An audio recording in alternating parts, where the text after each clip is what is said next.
Hello মা, আমি পেয়ে গেছি মাইনে পুরো 7,000 টাকা। মা, তুই টাকাগুলো সাবধানে রেখেছিস তো? হ্যাঁ মা, আমি টাকাগুলো সাবধানেই রেখেছি। মনোজ, এই বাচ্চাটাকে? ম্যাডাম, আমাদের এখানে মালতী কাজ করে না, ঝাড় দেয়, ওরই মেয়েটা। বাবু শোনো, নমস্কার ম্যাম। তুমি এখানে কি করছো? আর তোমার মা কোথায়? আসলে ম্যাডাম, আমার মায়ের শরীর খুব খারাপ, তাই আমি মায়ের বদলে কাজে এসেছি। এসব কি হচ্ছে মনোজ? আমার অফিসে তুমি একটা বাচ্চা মেয়েকে দিয়ে কাজ করাচ্ছ, তা আবার আমি জানি না? একবার পারমিশন নেওয়ার প্রয়োজন বোধ করো না তোমরা? ম্যাডাম, আপনি শুধু শুধু আমাকে দোষ দিচ্ছেন। এদিকের ব্যাপারে আমি কিছুই জানি না, এই পুরো দিকটা স্নেহা সামলায়। বাবু, তুমি তোমার পুরো স্যালারিটা পেয়েছো তো? হ্যাঁ ম্যাডাম, আমি পুরো 7,000 টাকাই পেয়ে গেছি। এক মিনিট, কত বললে? 7,000 টাকা? কি ব্যাপার মনোজ? ম্যাম, বিশ্বাস করুন, আমি এসবের কিছুই জানি না, এই সব কিছু তো স্নেহাই দেখে। বাবু, তুমি ঠিক করে গুনেছো তো টাকাটা? ওখানে 7,000 টাকাই আছে। হ্যাঁ ম্যাডাম, আমি তো ভালো করেই গুনেছি, পুরো 7,000 টাকাই আছে। কিন্তু কেন ম্যাম? আমার মাকে তো প্রত্যেক মাসে মাইনে হিসাবে 7,000 টাকাই দেওয়া হয়। আচ্ছা, বুঝলাম। কেন ম্যাডাম, আমি কি কোনো ভুল করেছি? আর আমার মায়ের খুব শরীর খারাপ ম্যাডাম, প্লিজ টাকাগুলো নেবেন না। আমার মায়ের জন্য ওষুধ কিনতে হবে, না হলে মা অনেক অসুস্থ হয়ে পড়বে। না না বাবু, তোমার কোনো দোষ নেই, তুমি ভয় পেও না, তুমি শুধু আমাকে টাকাটা দাও। আমি তো ওষুধ আনতে যাচ্ছিলাম ম্যাডাম। মা, তুমি আমাকে টাকাগুলো দাও, আমি তোমাকে পরে ফেরত দিয়ে দেবো। দাও। কিন্তু ম্যাডাম, দাও আমাকে।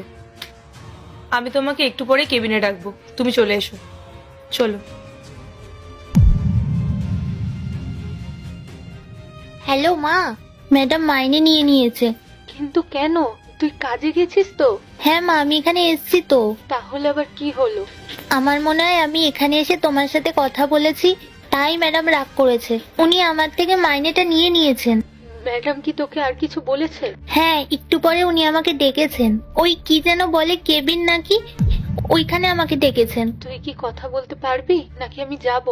না না মা, তুমি বলো, আমি সামলে নেব। তুই তাড়াতাড়ি বাড়ি চলে আসিস কিন্তু। হ্যাঁ আমি আসবো, ঠিক আছে।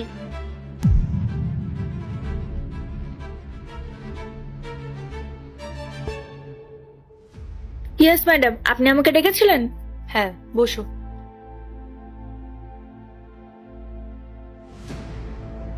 আচ্ছা, বলছিলাম যে তুমি সবার স্যালারি ঠিক মতো দিয়েছো তো? হ্যাঁ ম্যাম, আমি দিয়ে দিয়েছি, don't worry. Are you sure? কারোর স্যালারি বাকি থেকে যায়নি তো? শিওর ম্যাম, একদম সময় মতো সবার অ্যাকাউন্টে স্যালারি দিয়ে দিয়েছি। আচ্ছা, ঠিক আছে। Done ma'am, I think I should leave. না, দাঁড়াও। বাবু, একটু ভেতরে এসো তো। হ্যাঁ ম্যাডাম। বাবু, তোমার মা এখানে কাজ করে, আর ওনার জায়গায় তুমি এখানে কাজ করছো কবে থেকে? হ্যাঁ ম্যাম, আমি বলে দিচ্ছি, আসলে ওর মা এখানেই কাজ করে, দুদিন ধরে ওনার শরীর খারাপ, তাই ও তার বদলে এসছে। আসলে আমার কাছে ওনার অল্টারনেটিভ তো কেউ ছিল না, আর অফিস পরিষ্কারের কাজ বন্ধও রাখা যায় না, তাই আমি বললাম যে ওই যাতে এখানে কাজ করে নেয়। আচ্ছা, আমার অফিসে একটা বাচ্চা মেয়ে কাজ করছে, আর এই ব্যাপারে আমি কিছু জানি না। সরি ম্যাম, আমি ভেবেছিলাম যে আপনাকে বলার দরকার নেই, আসলে ওর মা তো 2-3 দিন পরেই চলে আসবে, তাই আমি ভাবলাম যে এখন ওকে দিয়েই কাজ চালিয়ে নিই। কাজটা করার আগে তোমার আমাকে একবার ইনফর্ম করা দরকার ছিল। ছাড়ো, যা করার তা তো করেই ফেলেছো। আচ্ছা বাবু, তুমি তোমার স্যালারি পেয়েছো? মানে তোমার মাকে যে স্যালারিটা দেওয়া হয় সেই টাকাটা পেয়েছো তুমি? হ্যাঁ ম্যাডাম। বাবু, তোমাকে দেখে বেশ চিন্তিত মনে হচ্ছে, কিছু কি হয়েছে? আসলে ম্যাডাম, আমার মায়ের মাইনে এতই কম যে আমি আমার মায়ের ওষুধও কিনতে পারছি না, আর কয়দিন ধরে না মায়ের শরীরটাও খুব খারাপ। আমি কিছু বুঝলাম না। তুমি তো এইমাত্র বললে যে তুমি পুরো স্যালারিটা পেয়েছো, আর তোমার মাকে যে টাকাটা দেওয়া হয় সেটা দিয়ে তো ভালোভাবে সংসার চলে যাওয়ার কথা। আচ্ছা বাবু, তুমি বলো তো তোমাকে কত টাকা স্যালারি দেওয়া হয়েছে? ম্যাডাম, 11টা বেজে গেছে, আপনার মিটিং এ লেট হয়ে যাচ্ছে, আপনি মিটিং এ যান, আমি এদিকটা সামলে নেব। দাঁড়াও না, 2 মিনিটেরই তো ব্যাপার, আমি একটু ওর সাথে কথা বলে নি। আর তাছাড়াও আমার অফিসে আমার অজান্তে একটা বাচ্চা মেয়ে কাজ করছে, ওর বিষয়টাও তো আমাকে দেখতে হবে। আচ্ছা মা, তুমি বলো তো কত টাকা স্যালারি পেয়েছো তুমি? ম্যাডাম, আপনি খামাখা ওকে এতগুলো কোশ্চেন করছেন। দেখুন না ও কত ঘাবড়ে গেছে। বাবু, তোমার মায়ের স্যালারি ম্যাম ঠিক মতো পে করে দেবে, তুমি এখন বাড়ি যাও। হ্যাঁ, বাড়ি তো যাবে। আর তাছাড়াও ওর তো জানা উচিত ওর মা কত টাকা স্যালারি পায়। বাবু, তোমাকে কত টাকা স্যালারি দেওয়া হয়েছে? 7,000 টাকা ম্যাম। ম্যাম, ও মিথ্যে কথা বলছে। আমি প্রতি মাসে ওর মায়ের অ্যাকাউন্টে 15,000 টাকা পাঠিয়ে দিই। আমার মনে হয় ওর মা ওকে বলেনি। বাবু, এই আন্টিটাই তোমাকে স্যালারি দিয়েছিল তাই না? আর তুমি কি জানতে না তোমার মায়ের স্যালারি 15,000 টাকা, 7,000 টাকা না? না ম্যাডাম, আমি তো জানতাম না আমার মায়ের মাইনে 15,000 টাকা। উনি মাকেও 7,000 টাকাই দিতেন আর আমাকেও 7,000 টাকাই দিয়েছেন। ম্যাম, আমি সত্যি বলছি, আমি প্রতি মাসে ওদের স্যালারি ওদের ব্যাংক অ্যাকাউন্টে পাঠিয়ে দিই। ম্যাডাম, আমি মিথ্যা কথা বলছি না। আর আপনি তো সকালেই আমার কাছ থেকে মাইনেটা নিয়ে নিয়েছেন। একবার গুনে দেখুন, তাহলেই তো জানা যাবে ম্যাম। আরে হ্যাঁ, আমি তো ভুলেই গেছিলাম, ওর স্যালারি তো আমার কাছেই আছে। সকালে আমি ওর কাছ থেকে নিয়েছিলাম। আমি একবার গুনেই দেখি, বাচ্চা মানুষ হয়তো ভুল করে বলছে।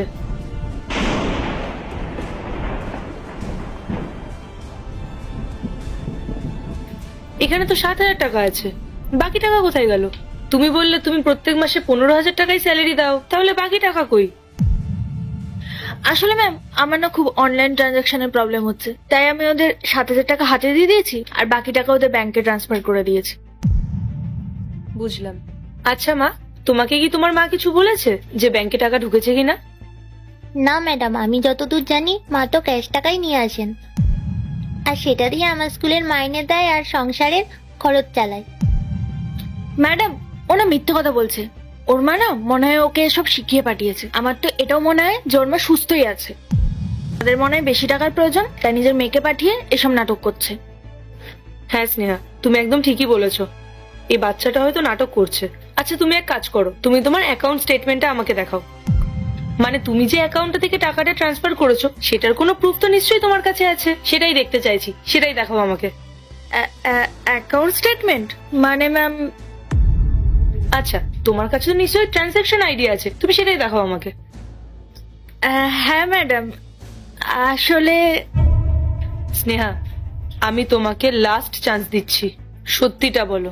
আর তুমি যদি না বলো তাহলে কিন্তু আমি সিসিটিভি ফুটেজ দেখতে বাধ্য হব, আর তার সাথে পুলিশকেও ইনভলভ করতে বাধ্য হব। সত্যিটা বলো, তুমি দিয়েছো ওকে ওর পুরো স্যালারি? ম্যাম, আসলে এই মাসে আমার একটু প্রবলেম হয়ে গেছিল, তাই এই মাসে ওদের কম স্যালারি দিয়েছি। আমি প্রতি মাসে ওদের পুরো স্যালারিটাই দিই। তাই শুধু এই মাসে? স্নেহা, তুমি এখনো মিথ্যা কথা বলে যাচ্ছ। এই বাচ্চা মেয়েটা এখনই বললো যে ওর মা প্রত্যেক মাসে 7,000 টাকা করে স্যালারি নিয়ে যায়। আমি এই বাচ্চাটার কথাই বিশ্বাস না করে তোমার কথাই বিশ্বাস করব? তখন থেকে মিথ্যা কথা বলে যাচ্ছ তুমি। স্যালারি কত তোমার? ম্যাম, 80,000। 80,000? আর ওর মায়ের স্যালারি মাত্র 15,000 টাকা, আর সেখান থেকে টাকা কেটে তুমি ওর মাকে মাত্র 7,000 টাকা করে দাও। একবারও ভেবে দেখেছো 80,000-এ যখন তোমার চলছে না, তাহলে ওর মা একজন সিঙ্গেল মাদার হয়ে কি করে ওই 7,000 টাকায় ওর পড়াশোনার খরচা প্লাস নিজের সংসার চালায়? আমি আবার এসব কথা কাকে বলছি? তুমি এগুলো বুঝবে না। তোমার লজ্জা করে না স্নেহা? এই গরিব মানুষদের ওই কোটি টাকা থেকেও টাকা তুমি নিজের পকেটে ভরছো। একবার এই বাচ্চা মেয়েটাকে দেখো স্নেহা, ওর মা অসুস্থ বলে ওকে কাজে আসতে হচ্ছে, কারণ ওদের স্যালারি থেকে যদি আর একটা টাকাও কাটা যায় না তাহলে ওদেরকে অনেক বড় সমস্যায় পড়তে হবে। এই বাচ্চা মেয়েটা নিজের পড়াশোনা খেলাধুলা সবকিছু ছেড়ে এখানে কাজ করতে এসেছে, যাতে নিজের মাকে ওষুধ কিনে দিতে পারে, যাতে নিজের মাকে সুস্থ করে তুলতে পারে। আর তুমি এদের সাথে এরকম করছো? কি এমন প্রয়োজন পড়লো তোমার? যদিও তোমার যাই প্রয়োজন পড়ুক না কেন, সেটা তোমার পার্সোনাল প্রবলেম, তোমার পার্সোনাল এক্সপেন্স। সেগুলোর জন্য তুমি কারো স্যালারি থেকে টাকা কেটে নিতে পারো না।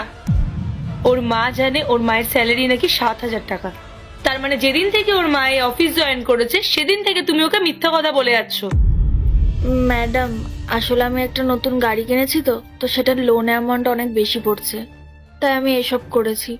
কিন্তু ম্যাম আমি আপনাকে কথা দিচ্ছি আমি আর কোনোদিন এরকম করবো না। আমি এরপর থেকে ওদের পুরো 15,000 টাকাই স্যালারি দেবো। আর এই মাসে ওদের যে টাকাটা আমার কাছে আছে সেটা ওদেরকে আমি রিটার্ন করে দেবো। Sneha, this is not acceptable.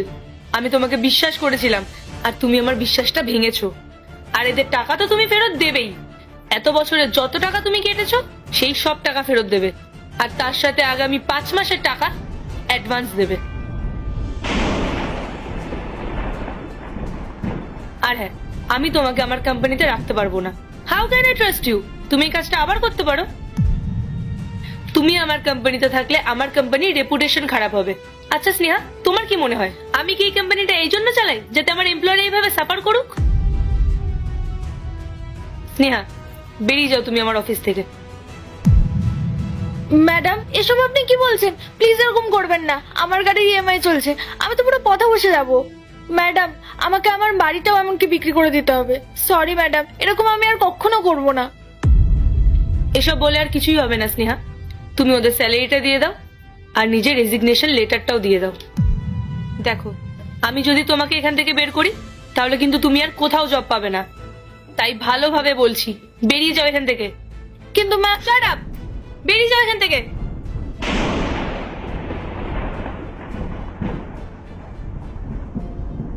মা, আই এম রিয়েলি সরি। আমি জানতাম না যে ও এরকম করছিল। আর তুমি তোমার মাকে গিয়ে বলো যে ওনার স্যালারি 7,000 টাকা না, 15,000 টাকা। তুমি এখন এই 7,000 টাকাটা ধরো, আর বাকি টাকাটা আমি তোমাকে পাইয়ে দেওয়ার ব্যবস্থা করছি। আর মা, তুমি আর কোনো চিন্তা করবে না। তোমার মায়ের সমস্ত ওষুধের খরচা, সমস্ত মেডিকেল এক্সপেন্স আমি বুঝে নেব। তোমাকে আর এখানে কাজে আসতে হবে না, আর কোনো চিন্তা নেই। তার জন্য আমি তোমার স্যালারিও কাটবো না। তুমি যাও, গিয়ে মন দিয়ে পড়াশোনা করো, ঠিক আছে? Thank you madam. তুমি গিয়ে বাইরে বসো, আমি ড্রাইভারকে বলে দিচ্ছি তোমাকে বাড়ি ছেড়ে দিয়ে আসবে। ঠিক আছে ম্যাডাম।